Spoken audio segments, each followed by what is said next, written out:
Baik, bismillahirrahmanirrahim. Assalamualaikum warahmatullahi wabarakatuh. Perkenalkan, nama saya Muhammad Reski Matala dengan NIM 2021 0501 01 dan 001. Nah, kali ini saya akan membuat video tentang ekonomi moneter dan kebank sentralan, tentang yang berjudul overview ke bank sentralan. Nah, jadi langsung saja kita ke materi yang pertama. Baik, sekarang kita ke materi yang pertama, ya ini pengertian bank sentral. Nah, jadi bank sentral sendiri yang secara umum yang memiliki pengertian sebuah instansi yang memiliki banyak tanggung jawab atas kebijakan moneter sebuah wilayah negara. Nah, bank sentral mempunyai sebuah peran untuk menjaga stabilitas harga maupun nilai mata uang yang telah berlaku pada negara tersebut, yang banyak dikenal dengan istilah inflasi. Nah, selanjutnya sejarah bank sentral. Nah, pada sebuah negara, tingkat sebuah stabilitas ekonomi sangat amat tergantung dari nilai mata uang yang sudah berlaku. Pada usaha menjaga tingkat kestabilan mata uangnya, maka akan lahirlah sebuah lembaga yang sudah dikenal dengan nama Bank Sentral. Nah, akhir-akhir ini peran Bank Sentral dalam Indonesia sendiri diserahkan pada Bank Indonesia atau disebut dengan BI. Nah, namun ternyata bank yang telah memiliki peran sebuah bank sentral di Indonesia bukan hanya BI saja. Nah, dalam perjalanannya tercatat 3 bank yang sudah pernah menjadi bank sentral dalam negara ini, yaitu Bank Nasional Indonesia atau BNI, Dejavase Bank, serta BI. Nah, ketiganya memiliki peran yang sangat penting untuk menjaga tingkat stabilitas mata uang di zaman penjajahan, kemerdekaan, hingga sekarang.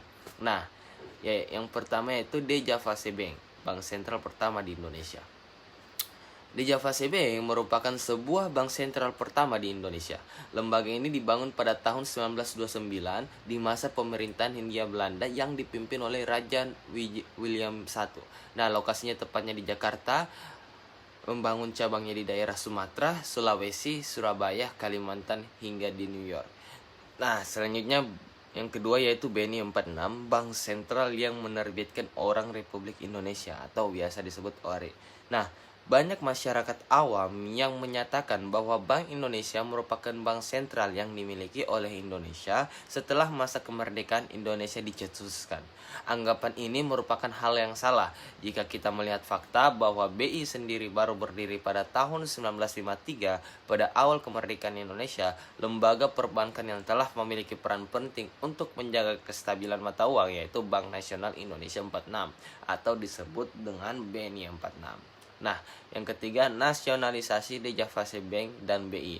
Dipilih sebagai bank sentral di bulan Desember tahun 1951 ini, pemerintah Indonesia sudah menggenggam kebijakan untuk menasionalkan Dejavase Bank yang kemudian ditandai dengan UU nomor 24 pada tahun 1951 yang memiliki kaitan dengan nasionalisasi Dejavase Bank. Selain itu, awal bulan Juni tahun 1953, pemerintah Indonesia telah membangun Bank Indonesia serta menjadikannya Bank Sentral Indonesia. Sekarang itu tugas Bank Sentral.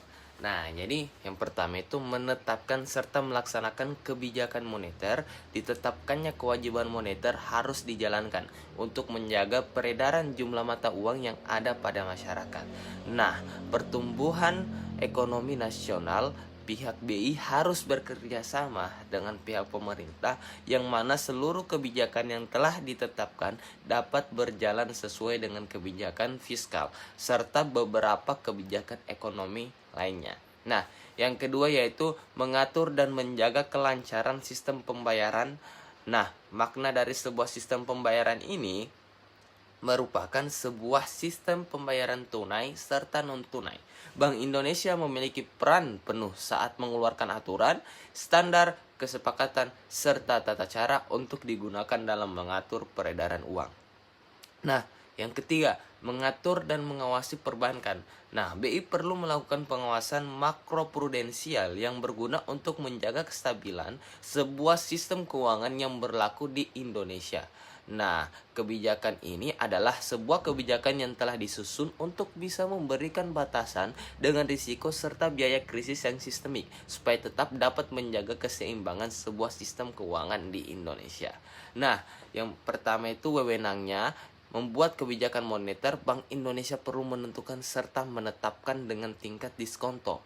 Nah, BI pun juga memiliki wewenang yang sangat penting pada mengendalikan moneter dengan tidak membatasi kegiatan pasar terbuka. Nah, yang kedua yaitu kewenangan mengatur sistem pembayaran. Nah, Bank Indonesia memiliki 3 dasar wewenang. Yang pertama, BI memiliki sebuah wewenang untuk menentukan serta menetapkan dalam penggunaan alat pembayaran. Yang kedua, membuat dan memberikan persetujuan izin untuk menyelenggarakan sistem pembayaran. Terakhir, untuk mengawasi penyelenggaraan pada sistem pembayaran. Nah, ketiga, kewenangan mengatur dan mengawasi perbankan.